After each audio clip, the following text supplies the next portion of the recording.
ETF index mutual funds నేర్చుకుని stock మార్కెట్లో రాణించాలనుకుంటున్నారా? వెంటనే ఈ నెంబర్కి కాల్ చేయండి. నమస్తే, welcome back to Suman TV. Present మనతో పాటు ఉన్నారు పబ్లిక్ స్పీకర్ రజనీ రమ్మ గారు.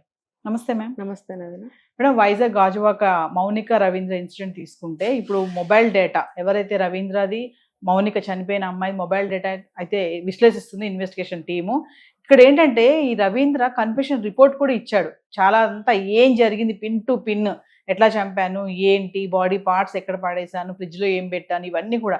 ఇక్కడ విషయం ఏంటంటే చెప్పేట క్రమంలో ఎక్కడ పశ్చాత్తాపం అనేది ఎక్కడ కనబడటం లేదు అతనికి. ప్రతిదీ కూడా పిన్ టు పిన్ చెప్తున్నాడు. మరి కొద్దిసేపట్లో పోస్ట్ మార్టం కూడా జరగబోతుందంట. అంటే ఒకసారి మన దాని గురించి మాట్లాడుకుంటాం. ఇది చాలా అసలు హృదయం లేని మనిషిలాగా ఉన్నాడు వాడు. ఇంత దారుణంగా శరీర భాగాల్ని విడివిడిగా కట్ చేయటము, అది దాచిపెట్టి ఉంచాడు అని అంటే వాడికి ఫస్ట్ ఇందాక మనకు చెప్పారు, ముందు తలని సాక్ష్యం లేకుండా చేస్తే గుర్తుపట్టలేరు, తర్వాత తను ఆత్మహత్య చేసుకుందాం అనుకున్నానని కూడా వాడు స్టేట్మెంట్ ఇచ్చాడని చెప్తున్నారు మనకి. అంటే ముందు తలని, ఆ చేతుల్ని, ప్రైవేట్ పార్ట్స్ని వాడు దగ్ధం చేశాడు. దీని ఆధారంగా అంత తొందరగా పట్టుకోలేరు అని లేదు, తర్వాత దాన్ని ఎలా డిస్పోజ్ చేయాలనేది ఆలోచిద్దాము, ఫస్ట్ అయితే ఇవి తీసేద్దాం సాక్ష్యాలు అని. గోల్డ్, వెంట్రుకలు ఇలా వాటి ద్వారా కూడా కనిపెడతారు కాబట్టి అటువంటి ఆధారాలను లేకుండా చేసేద్దామని. క్రిమినల్ మైండ్ వాడు, క్రిమినల్, పక్కా క్రిమినల్. బండి మీద కూడా తిరిగారంట మేడం. బండి మీద తీసుకొచ్చాడు అని చెప్తున్నారు, 2 వీల్ మీద. మరి ఆ అమ్మాయి ఎలా నమ్మి వచ్చింది? బ్రేకప్ అయిన తర్వాత ఇంకా నమ్మచ్చా? అసలు నమ్మకూడదు. అసలు వెళ్ళడమే తప్పు, మళ్ళీ బండి మీద వెళ్ళడం ఇంకో తప్పు. వీడు కత్తి కోసం ఎంక్వైరీలు చేయడము, దొరకకపోతే ఆన్లైన్లో ఆర్డర్ చేయడం. చూడండి, ఇప్పుడు గన్కి ఎలా అయితే లైసెన్స్ ఉంటుందో ఇలాంటి వెపన్స్కి కూడా ఆ అనుమతులు ఇవ్వకూడదు అసలు. అలాంటి కత్తులు ఒక మామూలు మనిషి ఎందుకు కొంటారు?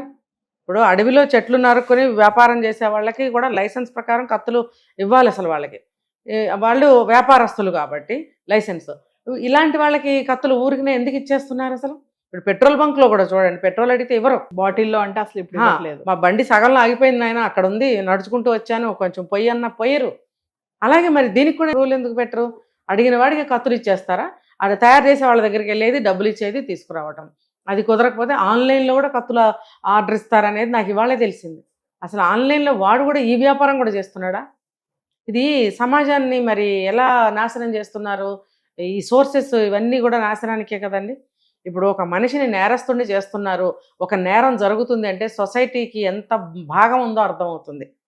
దీని మీద కూడా ప్రభుత్వాలు ఆలోచించాల్సిన అవసరం ఉంది. దీనికి కూడా లైసెన్సులు అలాంటివి ఇవ్వాలి. ఒక మందు కూడా మనం గబుక్కని కొనుక్కోవడానికి లేదు.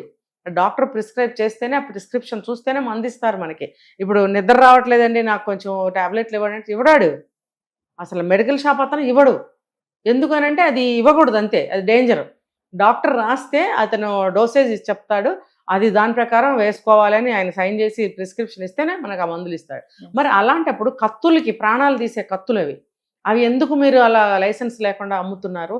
అంటే వీళ్ళకి లైసెన్స్ లేకుండా వీళ్ళకి ఎందుకు అమ్ముతున్నారు అనేది నా ప్రశ్న. అయితే వీళ్ళకి నేరం చేయడం సర్వసాధారణం అయిపోయింది. అంత ప్రేమించానంటున్నాడు, పెళ్లిదాకా వెళ్ళానంటున్నాడు. అన్నప్పుడు అంత కర్కోటకంగా ఆమెను చంపేయాలని ఎందుకు అనుకోవడం? అంటే నీ భార్యతో ఉన్న బంధాన్ని కాపాడుకోవడం కోసం ఇంకో అమ్మాయి బంధాన్ని సావుతోటి నువ్వు దూరం చేస్తావు. ఇప్పుడు నీ భార్యకి తెలిసింది, ఇప్పుడు నువ్వేం చేస్తావు? ముందే తెలిసింది, అప్పుడు కూడా ఆవిడ ఏం చేయలేదు.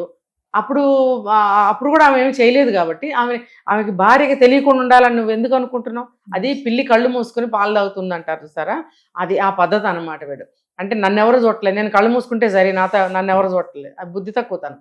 మనం కళ్ళు మూసుకున్నాం, సమాజం అంతా కళ్ళు తెరుచుకునే చూస్తుంది. అది ఆ ఇంగిత జ్ఞానం ఉండదా వీళ్ళకి? అంటే ఒక క్వశ్చన్ చెప్పండి మేడం. ఇప్పుడు చేసేసాడు, క్షణికావేశం అనుకుందామా, కోపంలోనే అనుకుందాం, తెలిసి తెలియక అనుకుందామా, అయిపోయింది. అంత అయిపోయాక ఇప్పుడు పోలీసుల ముందు కన్ఫెషన్ రిపోర్ట్ ఏదైతే ఉంటుందో అసలు పిన్ టు పిన్ జరిగింది ఇలా చెప్తున్నాడు అంటే, అంత చెప్పడం అంటే నేను అనుకుంది నేను చేశాను అన్న అదా ధైర్యమా? అంటే నేను అనుకుంది చేశాను కదా, చెప్తే ఏంటి? నేనేం చెప్పాను మీకు? క్రిమినల్ మైండ్ వాడిది, వాడు క్రిమినల్ మైండ్ వాడిది. అవన్నీ చెప్పేస్తే వాడికి 3rd డిగ్రీలు ఇంకో డిగ్రీలు ఉండవు కదా, కొట్టటాలు తనటాలు తగ్గుతాయి కదా. శరీరానికి నొప్పి ఎందుకు కలగ చేసుకోవాలి? మొత్తం ఇలా చేసే, ఇలా ఇప్పుడు ఆనక వేసే శిక్ష అది వేరు. ఉరేస్తారా, ఎన్కౌంటర్ వేస్తారా, యావజ్జీవం వేస్తారా, దేనికైనా అది ఇంకా తప్పదు. కాబట్టి ఉరేసినా ఒకసారి చచ్చిపోతాడు, తర్వాత ఎన్కౌంటర్ చేసినా ఒకసారిగా చచ్చిపోతాడు. యావజ్జీవం వేస్తే హాయిగా బొబ్బ పెట్టి బొబ్బ పెడతారు. ఏ రకంగా చూసుకున్నా నాకు బాధ ఉండదు. బ్రతికుండి ఇవన్నీ నేను అనుభవించాలంటే అంత నొప్పి నేను భరించలేను. అందుకని నేను ఎలా చేశాను ఏంటి ఉన్నది ఉన్నట్టు చెప్పేసేద్దాం. ఎక్కడ పడేశాడో అక్కడ తీసుకెళ్ళి అది కూడా క్రిమినల్ మైండ్ ఏమనంటారా కాదంటారా? మరి ఆ అమ్మాయిని కాల్చిన తర్వాత ఆ ఎముకలు అవన్నీ దొరకాలి కదా, అవి ఏం చేశాడు? అవి దొరకకుండా అవి కూడా నామరూపాలు లేకుండా చేశాడు. అంటే వాడి ప్రతి దగ్గర వాడు క్రిమినల్ మైండ్ కనిపిస్తుందా లేదా? కనిపిస్తుంది. వాడి బుద్ధే నేర ప్రవృత్తి వాడిది. కాబట్టి ఇంత ఈజీగా చేసేస్తున్నాడు. ఒక ఆడపిల్లతో ఆట వాడికి పిలవడం ఏంటి, బైక్లో ఎక్కించుకురావడం ఏంటి, కత్తి ఆర్డర్ ఇవ్వడం ఏంటి, పెట్రోల్ పోయించుకోవడం ఏంటి, ఇదంతా నువ్వంతా ప్రీ ప్లాన్డ్గానే చేసావు. తెలిసి తెలియక ఆలోచన లేక అలాగా చంపాలనుకున్న ఇంటెన్షన్తోనే నువ్వు చంపావు. తప్పించాలి ఒక తప్పు చేయబోయి 100 చేసేసాడు. అది ఆలోచన లేకపోవడం. కానీ చంపాలి అనుకోవడం అనేది ఆలోచనతోనే ప్లాన్తోనే చేశాడు. తెలివి తక్కువ ఆలోచన. ఆనకు అన్ని చెప్పేస్తే నాకు ఒంటికి శిక్ష తగ్గుతుంది. ఇప్పుడు కూడా వాడి 3rd డిగ్రీ చేయాలి. వాడికి చెయ్యాలి, ఒళ్ళంతా హోనం చేయాలి. ఎందుకు తగ్గించాలి నొప్పి? పోలీసులు ఇది నోట్ చేసుకోండి. వాడికి 3rd డిగ్రీలు కానీ వాడిని తనటం కానీ ఇంకోటి కానీ వాడికి ఏం తగ్గించకండి. వేసే శిక్ష తర్వాత వేసుకోండి మీరు ఏం వేస్తారో. ఇప్పుడు మాత్రం ఈ శిక్ష ఏం తగ్గించొద్దు. మీరు చేసేది మీరు చేయండి. ఎందుకంటే ఆ అమ్మాయి తప్పుదో ఒప్పుదో పక్కన పెడదాం. ఒక మనిషిని చిత్రహింసలు పెట్టాడు కదా, ఆ వైష్ణవిని కూడా చిత్రహింసలు పెట్టాడుగా హరిబాబు. వాడికి కూడా ఈ 3rd డిగ్రీలు కానీ ఏం ఒప్పుకొని మాన్ని అనవసరం. మీరు చేయాల్సిన డిగ్రీలన్నీ చేయండి. వాడికి హింస, ఆ నొప్పి, ఆ బాధ, ఆ క్రిమినల్ మైండ్ ఎలా అన్ని వాడికి తెలియజేయాలని అంటే ఈ శిక్షలన్నీ అమలు పరచాల్సిందే బిఫోరే. మీకు అది అందులో భాగమే కాబట్టి ఇంట్రాగేషన్లో మీరు చేయండి. తర్వాత కోర్టులో ఏమి శిక్షలు వేస్తాయో చూసుకుందాం తర్వాత. ముందైతే వీడికి ఈ నొప్పి అనేది తెలియాలి. వీడు అదంతా భరించాల్సి వస్తుందని చెప్పి ఉన్నది ఉన్నట్టు చెప్పడం. ఈ పాయింట్ని వీళ్ళు కనిపెట్టారా లేదా? నిజాలు చెప్తున్నాడు కదా, 50 పేజీల స్టేట్మెంట్ ఇచ్చాడు, 20 పేజీ స్టేట్మెంట్ ఇచ్చాడు, బాగా చెప్పాడు, మేము ఇన్వెస్టిగేషన్ చేసాం, వీడు చెప్పిందంతా ఆల్ పర్ఫెక్ట్ ఆల్ కరెక్ట్. ఇది కాదండి పోలీస్ శాఖ వారు. మీరు వాడికి చేయాల్సిన డిగ్రీలన్నీ చేసే వదిలిపెట్టండి. ఎంత హింసాత్మకంగా హరిబాబు కానీ ఈ రవీంద్ర కానీ ప్రేమతో అనుభవించిన శరీరమే కదా అది. అప్పుడు అంత ప్రేమగా ఆరిపోయింది. ఇప్పుడు చంపేయాలంత కక్ష ఏంటి మీకు? ఒక ఆడపిల్లని, ఒక జీవిని అలా చంపుతారా మీరు? కాబట్టి వీళ్ళకి ముందు ఇంట్రాగేషన్లో చేయాల్సిన పనిష్మెంట్లన్నీ ఇచ్చేయండి. తర్వాత కోర్టులు ఏం వేస్తారో అవి వేస్తారు. ఇది మాత్రం మానకండి. ఇది నా రిక్వెస్ట్ అనుకోండి. సమాజం తరపున చేస్తున్న రిక్వెస్ట్ అనుకోండి. ఈ శిక్ష మాత్రం తప్పకూడదు. ఎందుకంటే వీళ్ళు కూడా మంచి ఆలోచన చేస్తారు. బాగా నాకు శిక్ష తప్పుతుంది, నా శరీరానికి నొప్పులు తగ్గుతాయి అన్నీ చెప్పేసేద్దాం, నన్ను వదిలేస్తారు. ఇలాంటి వాళ్ళని ఇంక డబల్ శిక్షించాలి. ఇది చూసి మిగతా వాళ్ళకి కూడా బుద్ధి రావాలి. మనం ఒక వీడియోలో మాట్లాడుకున్నాం. వీళ్ళని ఇంట్రాగేషన్ చేసేటప్పుడు ఏమేమి కొడతారో తిడతారో 3rd డిగ్రీలో ఇవన్నీ కొంచెం శాంపిల్ వదలాలండి సొసైటీలోకి. అది చూసి వీళ్ళకి భయం అనేది కలగాలి.